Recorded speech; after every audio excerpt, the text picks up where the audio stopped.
Using Klarna on Expedia allows you to book trips with flexible payment options. Here's how to do it. Search for travel on Expedia. Go to Expedia's website or app and search for flights, hotels, or vacation packages. Choose the dates, destination, and other preferences for your trip. Add items to your cart. Once you find the services or bookings that suit your travel needs, add them to your cart. Proceed to checkout. When you finalize your selection, go to the checkout page to review your trip details, including the total cost and traveler information. Select Klarna as payment method. On the payment screen, look for Klarna among the available payment options. If you don't see Klarna listed, Expedia may not offer it for that particular booking or religion.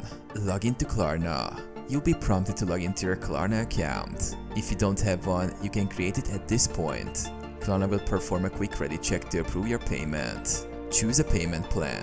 Klarna will offer you various payment options like paying for or financing for longer periods. Complete booking.